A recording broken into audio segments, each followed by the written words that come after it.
Hiya folks, welcome to another Irish Whiskey review with me, Marty McCauley. Hope you're all well. Uh, weather today is weird. Sort of Easter where you could get frostbite and maybe a suntan at the same time. Very strange. Snow, rain, cloudy, windy, dry, warm depending on where you were. All very, very strange, very strange. Now, the last video I brought out, the microphone in this little machine that I bought wasn't working too good, so I have resorted to a various setup again with another mic. It's little wonder Justin does this when we do the show. He takes care of all of this kind of stuff when we do our live show, Irish Whiskey Review, Saturday nights. Justin does all this because it really, really, I find it very tiresome. But he seems to get excited by it. He likes all this kind of stuff. Nah, not for me. I'll do the whiskey. Justin does the tech. That's how this works for me and him. Now, fluff. We're on the miniatures again. I have a few of these kicking about, and I really want to just get rid of them. If I'm being totally honest, so I thought, well, why not kill two birds with one stone and get these two out of the way. But they are two cracker little whiskies. We have the Balvenie Caribbean cask at 14-year-old and the Balvenie 17-year-old DoubleWood. A lot of people will be more familiar with the Balvenie DoubleWood 12-year-old, which you get in pretty much every supermarket stocks Balvenie. It's a really popular whiskey, really good. Speyside. One of the things I want to do with this is there's this idea of distillery character. So I'll review both of these. I'll not go into too much detail on either of them as such, but what we'll do is we'll go over them and then we can look for distillery character. Now, at the minute there's a lot of controversy. There's an argument being had about terroir, etc., for barley and what constitutes the actual flavour of a distillery, or what constitutes flavour of a whiskey would be actually what I mean. And you'll hear people saying, oh, it's the cask, and other people say, oh, the water's a constituent part of it, and then it's the shape of the stills, and then it's the all these different components. Truth be told, it's all of them. The report that was done by Mark Rainier and Waterford and stuff proved that the barley, where it was grown, had an effect on the new make spirit.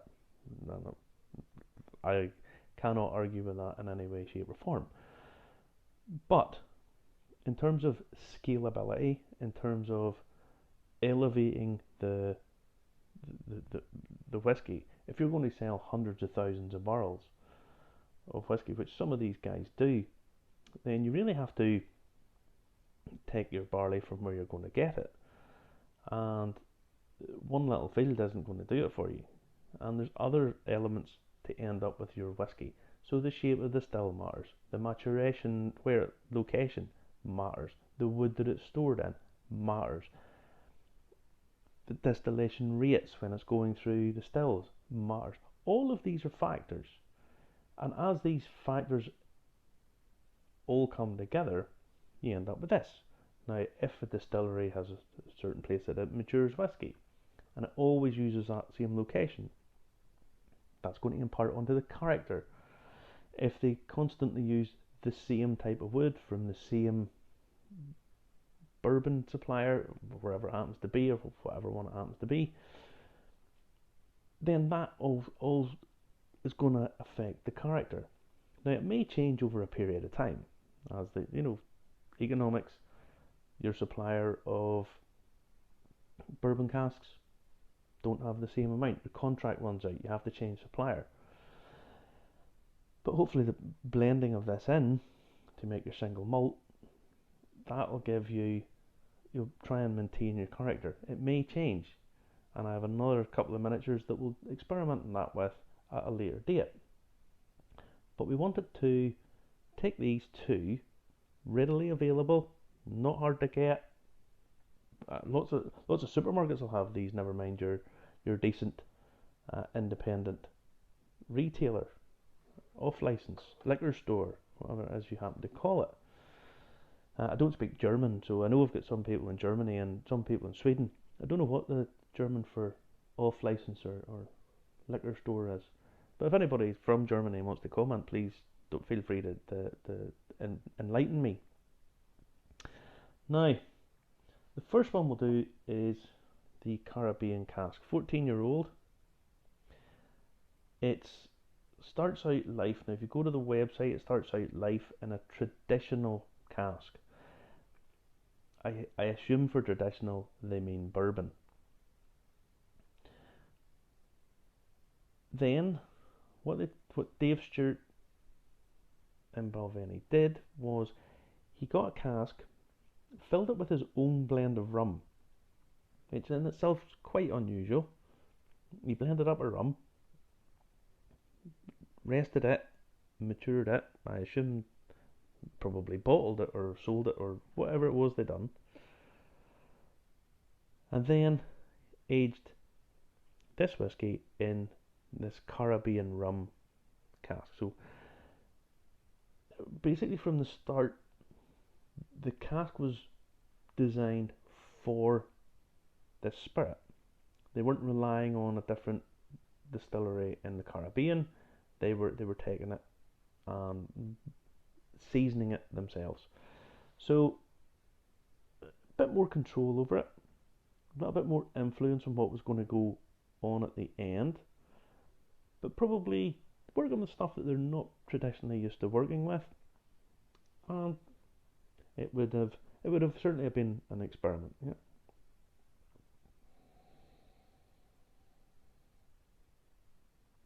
Now on the nose, and I know this is only set out, you're getting quite complex wood notes there. The cask are coming through quite in different levels. It's not your traditional bourbon cask. There's certainly a mixture of woods coming through there. Woods at different stages as well, which means you're getting slightly different woody notes towards the nutty, and a little bit more mature wood. So instead of it being nutty, it has a seasoned wood type, a more mature oak depth to it.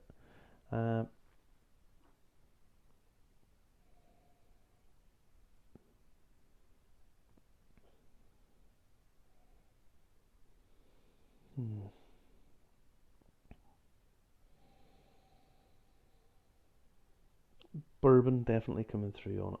Definitely that sweetness. But then there's lots of tropical fruit.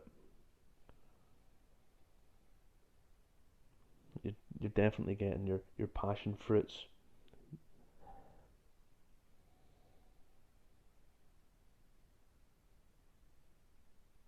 A little bit of green banana. And there's a little sharpness there as well, which is probably a touch of citrus. That sort of citrus zest, sharpness coming through. But definitely lots and lots of fruit. But the other thing of it is it's sweet and honeyed. There's a roundness to the elements of the sweetness. The bourbon, it's not that very rich vanillin bourbon sweetness. It's more honeyed. It's got that more balanced. So it's not overly sweet on the nose, but it's coming through as that rounded tropical fruits, little bit of sharpness, but that's coming from the tropical fruit note, not from the sweet. Okay.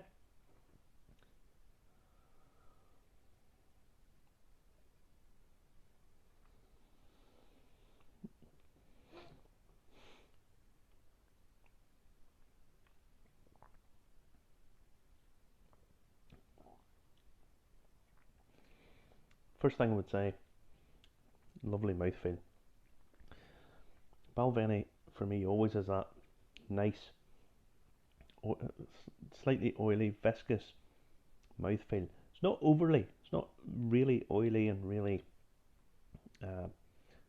cough syrupy, which some of them are.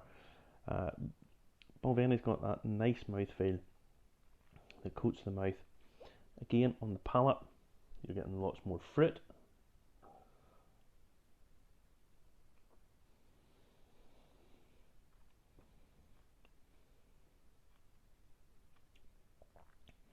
Lots more fruit. Moving away, it's citrus, it's orange. It's your big healthy oranges, not the little sharp satsumas around. It's your big, well, juicy orange. Just at the ripeness, just where it needs to be ripe. It's not sharp. It has definitely that creamy texture, and there's definitely a cream element to it in the sweetness. Again, more tropical fruits, so little bits of your passion fruit coming through there. That element of fruity towards citrus, but with a nice creamy mouthfeel, which is augmented by the sweetness as well. Yeah, vanilla coming through as you would expect.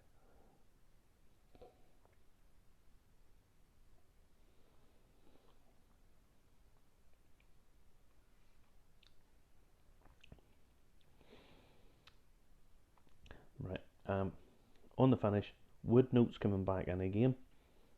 Again, a little bit of sweetness, more of the honey. On the palate, the honey's a little bit moved aside by the tropical fruit, but that honey comes through on the finish. You're getting wood, but lots of vanilla too. But it's a lovely finish. Not hugely long, but definitely a pleasant, well constructed, sweet, fruity, nice balance of wood there. I personally really like Balvenie. I really do. I think it's very accessible whiskey. This is about £50. £50 a bottle. Excuse me. It's about £50 a bottle, and in that price range for what you're getting, it's very, very good. I would be happy to give that a good 8.5 out of 10. We'll just give it a little bit of colour. Let you see. It's, I would imagine it's probably got a little touch of colour in it. It's 14 years old in rum cask, so yeah, probably a little bit of colour in it if I'm honest. Now, we'll move over onto the 17 DoubleWood. Now the DoubleWood, most people, as I said at the start, would be very used to the 12-year-old DoubleWood. This is obviously aged 5 years longer, and what it does is it spends 17 years. Now it's a 17-year-old. It spends 17 years in American oak. Then it gets transferred over to Oloroso sherry casks for 6 to 8 months. So the European oak, a mixture of the American oak, the European, so the bourbon and the sherry. And we'll have a wee look at the colour of that. Not much difference between the two really, pretty much the same, which would lead you to suspect that there's probably a little bit of colouring in to even out the whole process. Probably not a huge amount, but a little bit. Now, the nose on this is slightly different. It's not coming through just as much as the Caribbean oak. Sweet, vanilla, as you would expect. There's oak there, but it's very hard to put your finger on the exact on what's going on with the wood.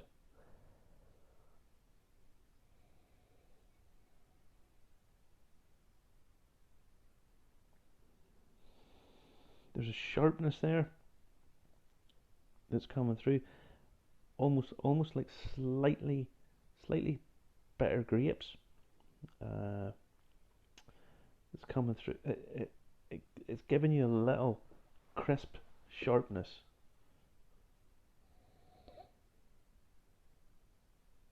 And again, there's that floral honey note. So you're beginning to get the character of these two.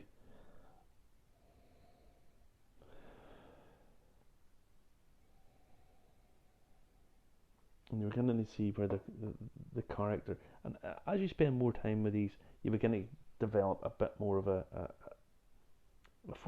an insight into what the character is. If you drink boom, boom, boom, different, it's very hard to get that established. But if you do a little comparison on a like for like, you set them down, you do this kind of thing, you begin to sort of build up more of an appreciation for what's actually going on in the bottle or in the glass.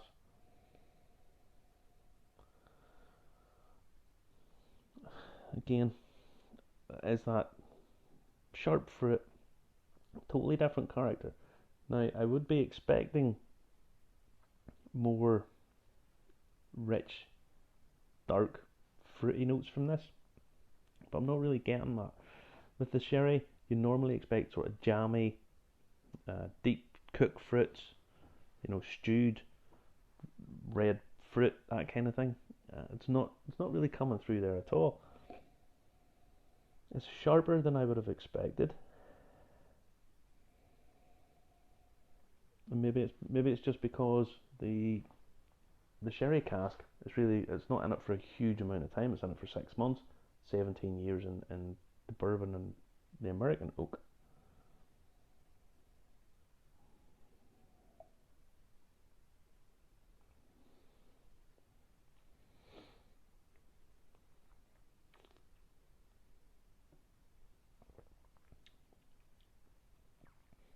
Mm. Now, oh, on the palate, it's a little disappointing on the palate, if I'm honest. You're getting dried fruit, lots of vanilla, but good cooked through vanilla. It's like someone has cooked something in a sort of a vanilla cake, if you like, a vanilla spongy type thing. It's coming through in that. There's definitely a little bit of spice, a little cinnamon.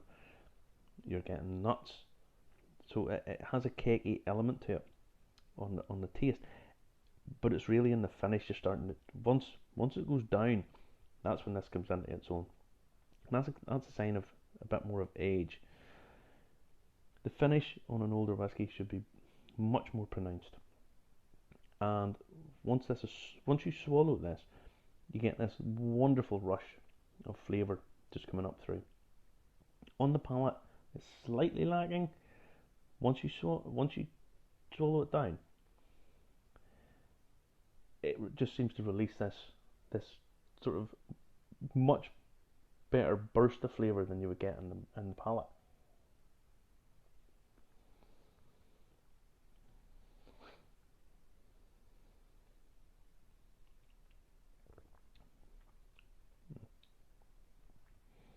And that's what's happening. So essentially on the arrival, not great if I'm honest, but the palate, it seems to work once it goes away.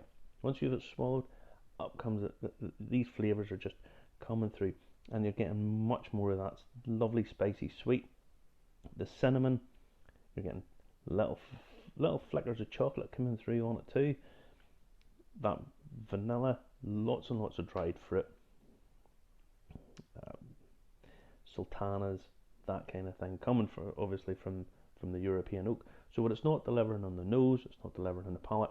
It really saves to the end, where it's really quite nice. Again, that honey, lovely mouthfeel.